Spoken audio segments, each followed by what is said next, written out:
Hello everyone and welcome to our latest project video. We call this project the Aged Faux Mirror Design Board, and I'm going to take you through every step we took from a reverse decoupage application to using posh chalk patinas and pigments.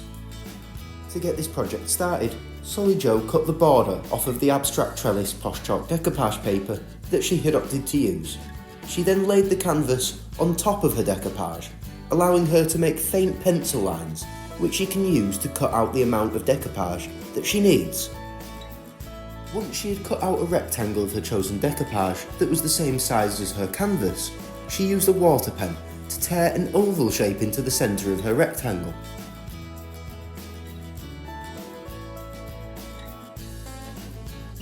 Using a water pen and tearing creates a frayed edge, which is much easier to blend into the rest of the design that it will eventually become a part of.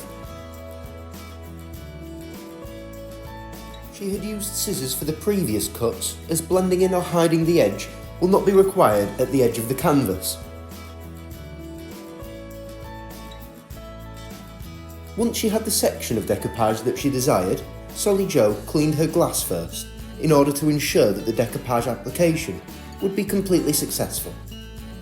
She then marked on the glass where the oval gap should lay, making it easier for her to line up her decoupage accurately. After that, she used a posh chalk mouldings brush in order to apply a coat of posh chalk pigment infuser to the bottom half of her canvas first.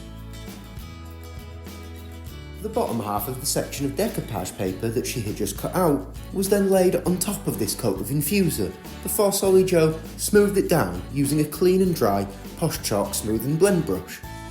This was done with the decoupage paper face down, so that the design would show through the glass once we inserted it back into its frame. As you can see, she lifted up sections and smoothed them down again, which is a very effective way to remove any bubbles or creases, and the posh chalk decoupage paper is strong enough to not tear while you do this. She then repeated this whole process for the top half of the decoupage. This is done one half at a time to make removing those bubbles and creases much easier.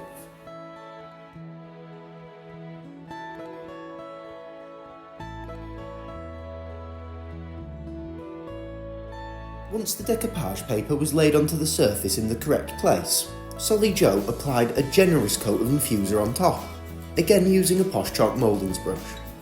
This is done until the surface is fully saturated, ensuring a perfect application once the infuser dries. SollyJo then wiped away any excess infuser that had leaked into the oval in the centre before force drying the decoupage with a heat gun.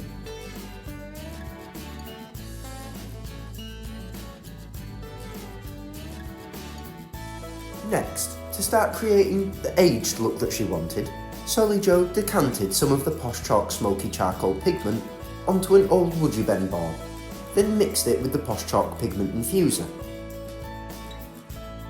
Once she had gotten this to her desired consistency, she did the same with some of the posh chalk bronze alloy pigment. She then added just a little bit of the smoky charcoal to darken this bronze alloy pigment mixture slightly.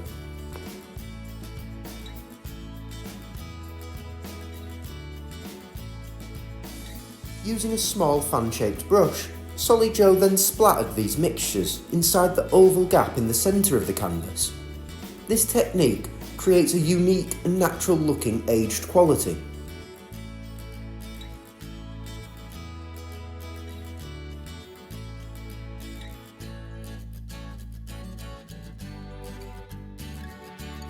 The splattered on pigments were then smudged by pressing down with the moist sea sponge, before she wiped off any excess with a paper towel. This last bit was done just to make the effect more subtle and faded.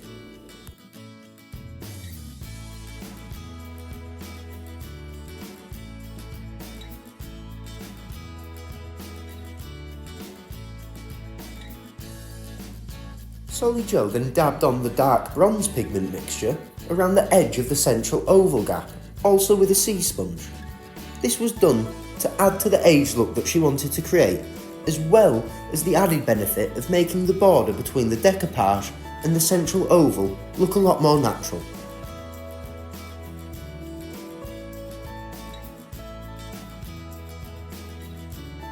Next, SollyJo needed to complete the final step of the reverse decoupage application that she had started earlier. So the colours of the abstract trellis design would really pop when the glass is placed back into its frame.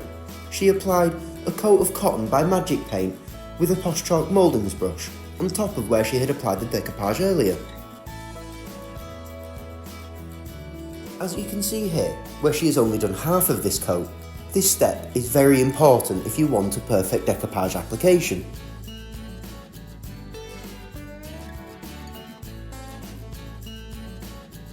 This coat of paint was then force dried, showing SollyJo it needed some touching up.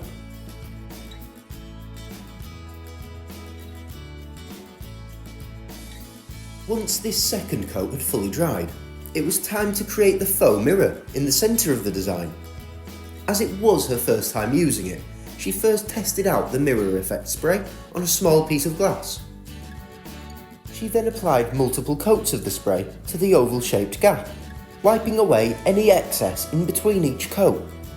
This was done on the back side of the glass, just like her decoupage application.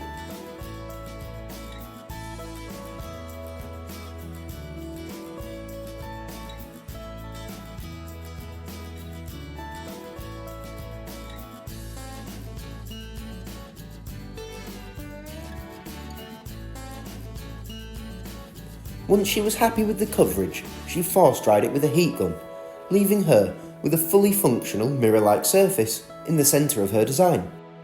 After this was dry, SollyJo used a Posh Chalk mouldings brush to apply a coat of Posh Chalk black carbon metallic paste on top of the mirror effect spray. This ensures that this section of the piece is completely opaque, which will make the faux mirror much more effective once the glass is placed back into its frame.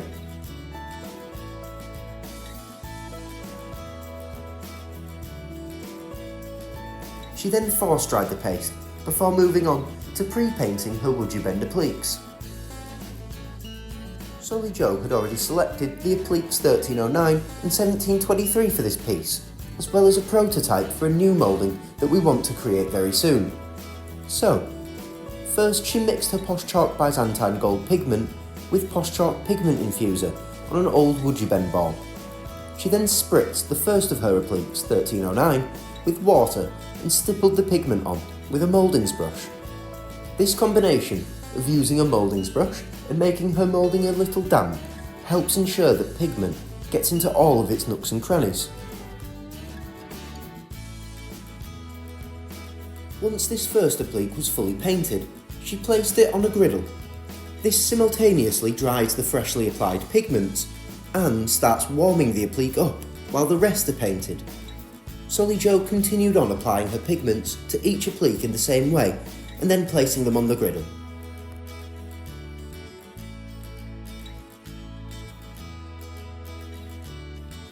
Once every applique was painted and warming on the griddle, she applied that same gold pigment mixture to the entire frame, again using her mouldings brush.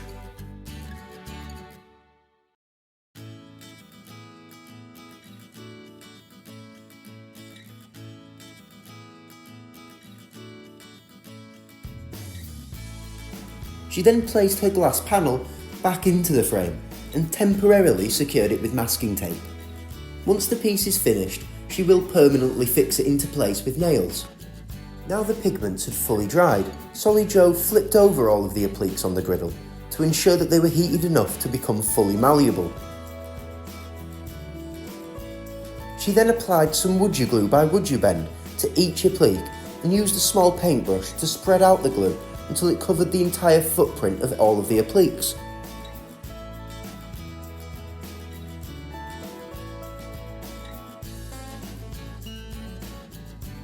She then began pressing her appliques down into place on the glass canvas.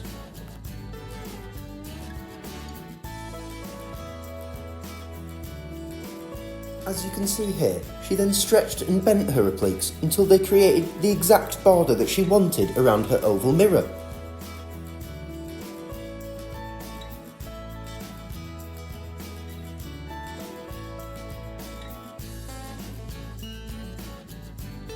Once they had all been firmly pressed into place, she used a wet paintbrush and a baby wipe to to clean off any excess glue that had leaked out from underneath them. Then, just to finalise the application, she heated them once more in situ and pressed down firmly. The final step for this piece was shading, which SollyJo will use to really emphasise that aged look that she had been creating. She began by applying Posh Chalk black patina around the edges and in the gaps of her freshly adhered appliques. Then she did the same on the inside border where the frame and glass connected. She then used the Posh Chalk wax extender brush to apply the black patina to the entire frame, as well as the outer section of glass where her decoupage showed through. This was done fairly heavily to give the gold colour all over the piece that aged look that she desired.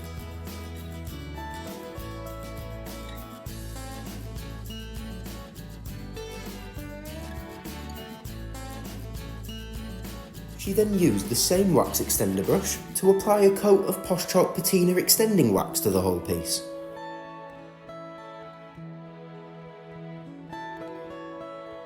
Then, finally, SollyJo wiped off the excess patina left on her surface to make the effect that she had created a little bit more subtle. So, here is the result. We were really happy with how this one turned out. It's both a unique decorative piece and a fully functional mirror. Please let us know in the comments below what you thought of this design, and if we inspired you to start your own project, let us know. We would love to see it. Thanks for watching, and if you enjoyed, please leave a like, it really helps us out. And if you want to see a new project video every single week, subscribe to the channel. Thanks again, and we'll see you next time.